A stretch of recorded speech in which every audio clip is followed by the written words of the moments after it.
כאן נולדה מתוך ההבנה שבעצם הרבה פעמים בעלי עסקים לא דואגים לעשות עצירה ולעשות ניתוח של מה ההזדמנויות החדשות העסקיות שצצות להם. אז מתוך המקום הזה החלטתי לשזור מגוון של כלים לכדי סדנה אחת.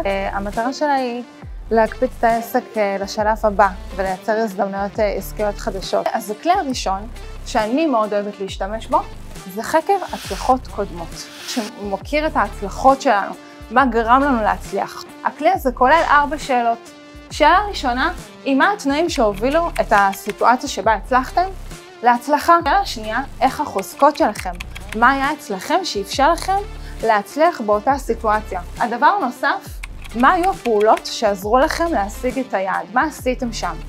ושאלה אחרונה, מה התובנות שלכם מזה. הכלי הנוסף שאני מזמינה אתכם להשתמש בו, זה כלי ככה מוכר וידוע, שקוראים לו SWOT. בואו נבין מה זה מודל SWOT ולמה אני מאוד אוהבת להשתמש במודל הזה. מודל SWOT בעצם הוא ראשי תיבות של חוזקות שלנו, חולשות שלנו, איומים והזדמנויות. אני רוצה לתת כמה דגשים לפני שאתם תתחילו את הניתוח הזה. דגש ראשון ומאוד מאוד חשוב, זה לחשוב על מה שקורה בכאן ועכשיו ובעתיד הקרוב. המשמעות של זה גם היא להיות כמה שיותר ספציפיים. תהיו ריאליים. עכשיו, חשוב גם שתהיו כנים עם עצמכם, ובואו נודע על האמת. זה בדרך כלל, מה זה משעמם לעשות את זה, נכון? וכזה, טוב, מה עכשיו, אני צריך לנתח את זה?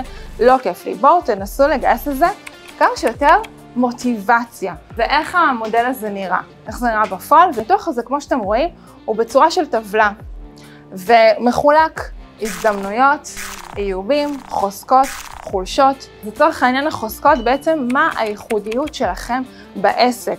ולגבי חולשות, יש לנו נטייה להאחז בחולשות שלנו ולנסות להפוך אותם לחוזקות. חברים, המטרה של חולשות היא להבין ממה אנחנו משחררים. ולגבי הזדמנויות, בעצם מצבים בסביבה החיצונית שבאמצעותם העסק יכול עכשיו להפיק תועלת. כנ"ל ככה לגבי איומים, מקומות שבהם כדאי לשחרר.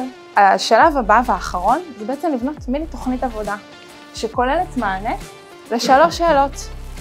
מה אתם הולכים לעשות, איך אני הולכת לעשות את זה, ומתי אני עושה את זה. רוצות שאני אגיע גם אליכם לקדם ולפתח את העובדים שלכם ולעשות תהליכים שמשלבים גם תהליכים אישיים וגם תהליכים ארגוניים. מזמינה אתכם ליצור איתי קשר להמשך תהליך ולדייק את המוצרים והשירותים שרלוונטיים בדיוק לעסק שלכם או לצורך האישי שלכם.